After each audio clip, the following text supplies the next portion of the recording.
Welcome back, dear children. Let's begin this year's chemistry topics with our third chapter. This is the third chapter in your textbook, page number 26, chapter 3, sorting materials into groups. So, this is the first chapter in chemistry, chapter 3, sorting materials into groups. And in your textbook, it is page number 26. You have to read from page number 26, chapter 3, sorting materials into groups. So, let's begin. Now, what is sorting? The first thing you have to see is what is sorting. Have you heard of the term sorting? Sorting can also be called as grouping. Sorting is a more scientific term for the word grouping. So, what is grouping? Keeping things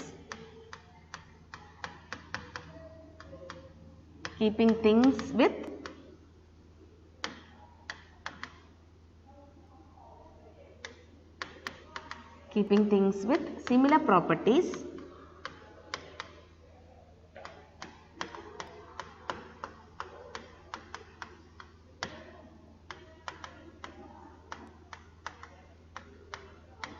So, sorting is nothing but keeping things with similar properties together. For example, you just look around and I ask you to group or bring all things which are red in color.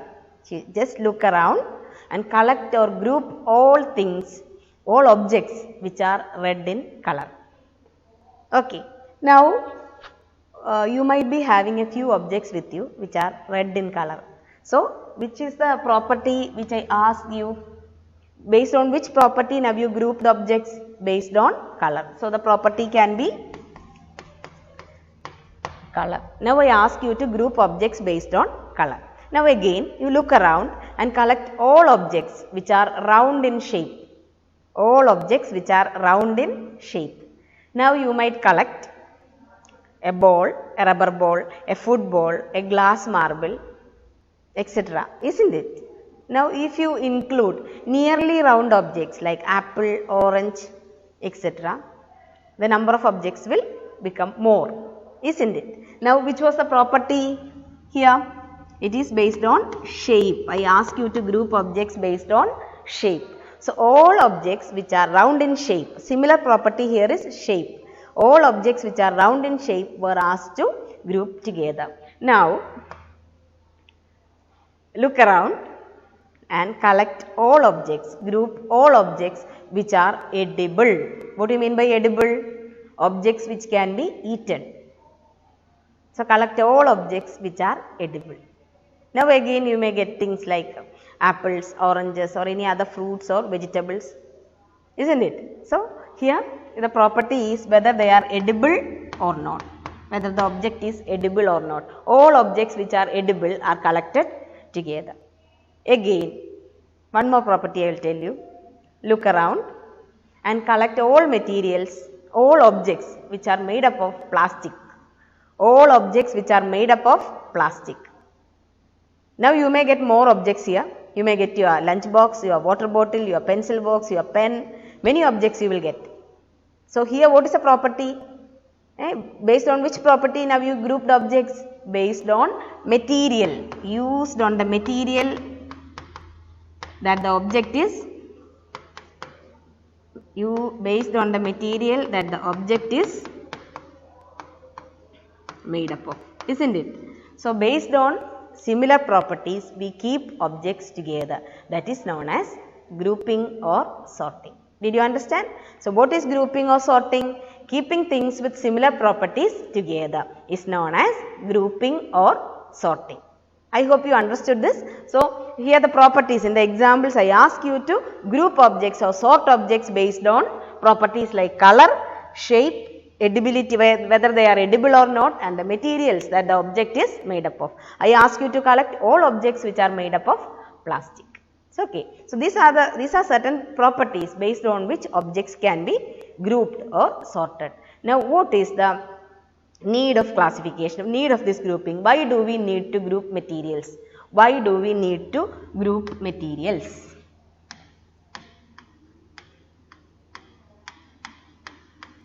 Need to group or sort materials. Can you tell me the answer? One point at least. Why do we need to group materials?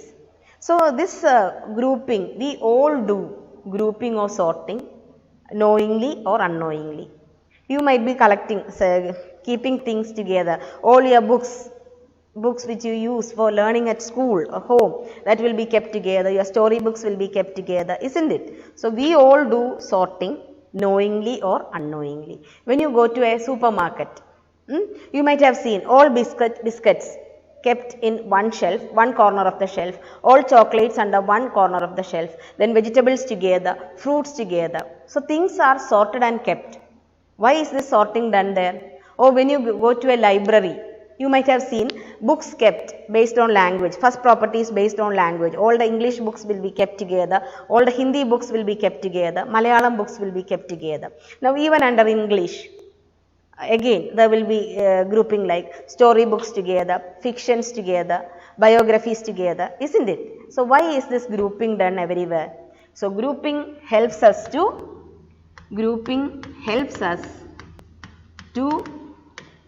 locate materials easily.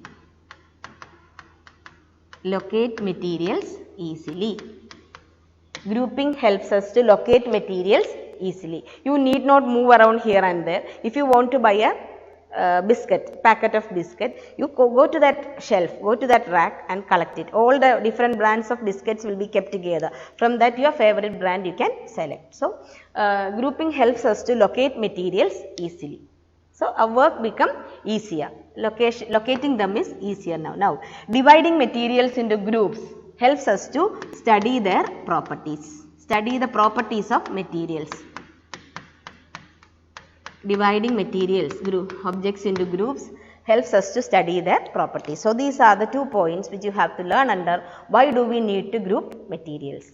Dividing materials into groups helps us to locate them easily and also to study their properties. I hope it is clear to you. So, what is grouping? Grouping or sorting is nothing but keeping things with similar properties together. Did you understand this? All the objects which are having same behavior or same properties, they are kept together. This makes our work easier. Okay, based on different properties like shape, color, materials which they are made up of, everything we can do sorting. And sorting is done. Why do we need to group materials or sort materials is one, to help us to locate these materials easily and also to study their properties. Okay. Now, coming back to materials and objects. Materials and objects. So, objects are made up of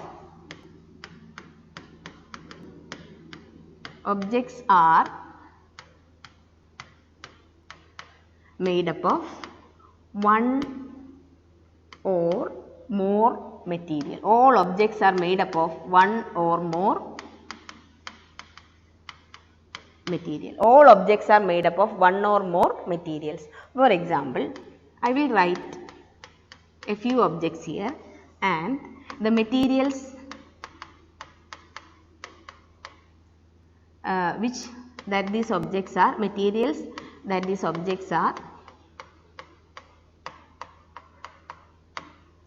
made of. So, we can make a table of object and the materials that make up this object. First thing I will write plate. We all use plate to eat food, isn't it? So, what are the different materials?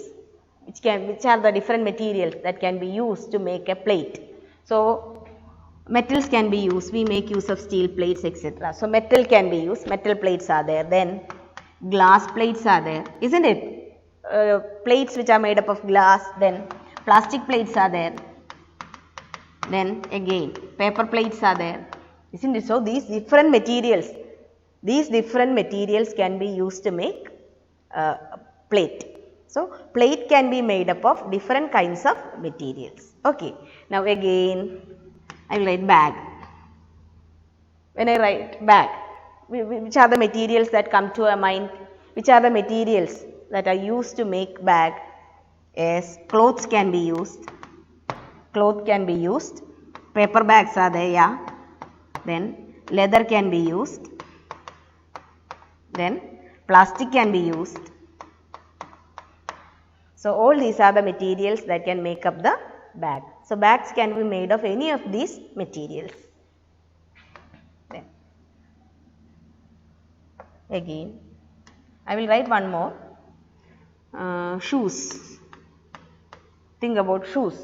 Shoes can be made up of leather, then plastic. So, there are several materials with which we can make shoes. So, you can fill up this table. You write a few more objects and find out the material. This is a homework for you. Write a few objects that you see around you and write the name of the materials which can be used for making this particular object. You can write your pen, your pencil, then what? Your umbrella, anything you can write. Okay. So, then bench, desk, door, all these objects, any objects you take, write 3 more objects and the materials that can be used to make these objects. So, that is a task for you, homework for you. Okay. So, objects are made up of one or more materials. So, we have written that, we have explained it with the help of example. Same object can be made up of different materials. Now, the other side, I will write a material. I will write a material here, then objects that can be made from these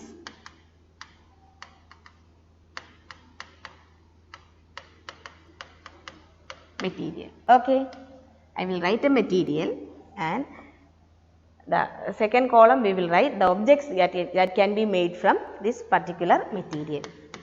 The most widely used material, plastic. When I write plastic, what all objects can be made from plastic? Plastic can be used to make plate, then what? Lunch box, okay, then bottles, bag. So, several things can be made up of. There are several things which can be made out of plastic. The list goes on. Okay, so I have written only 4, but there are plenty of objects that can be made from plastics. Then I write glass. Glass can be used to make plate. Then pens can be made out of glass. Then cup. Everything can be made. So, there are many objects. Then we use glass to make doors, windows, etc. Isn't it? So, glass is another material that is used for the making of several objects. Then paper, wood. Then from wood we can make door, window, bench, desk, table, chair, cot, everything. Lot of things can be made from wood. So, again a task, homework for you. Write 3 more objects, 3 more materials and the objects that can be, you can make, write leather, paper, then what? Cloth, anything you can write. 3 more materials and the objects that can be made from these materials. Okay. Now, one more thing is there. Sometimes the same object, a single object can be used to make, will be made up of more than one material. A single object, for example, umbrella. You take your umbrella, open the umbrella, find out which all materials are used in the manufacture of this umbrella. There will be, the covering part will be made up of cloth. You can see metal and the handle will be made up of plastic, isn't it? So, the same single object, one single object is made up of several materials. So, all objects are made up of materials. Sometimes a single object will be made up of several materials. It will be a combination of different materials. Okay. So, such items, such objects also you can find out. I hope you understood this. What is a material and what is an object? Materials are the things which are used for making up objects. So, all objects are made up of materials and sometimes a single object will be made up of more than one material. Now, the next thing is, how do we select? How do we select a particular material? How do we select a material for making a particular object? How do you select a material for making a particular object? For example, a tumbler. Tumbler is a container which is used to keep liquids. Tumblers are used to keep liquids. Can you make it? Can we make it out of cloth? Can you make a tumbler with cloth? No, definitely no. Why? Because the purpose of the tumbler is to hold liquid, and from the cloth, the cloth cannot hold liquid. That is one property, it cannot hold, through the pores of the cloth, the liquid will be flowing out. So, it cannot be used for making. So, all materials cannot be used for making all objects. So, the selection of a material for making a particular object depends upon the properties of the material, isn't it? A cloth cannot hold liquid. Through the pores of the cloth, the liquid will flow. So, one is the properties of material. Second one, the purpose. Here the purpose of the use of this tumbler is to hold liquids. The purpose for which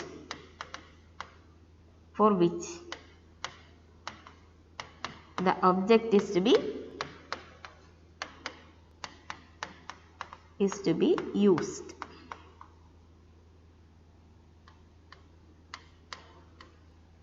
So, there are two factors which decide how can we select a material for making a particular object. The factors which decide how can we select a material for making a particular object are: first one is properties of materials. Based on the properties of materials, and also the purpose for which the object has to be used. The purpose for which the object has to be used. Here the purpose of the tumbler is to hold liquids, but a cloth cannot hold liquid.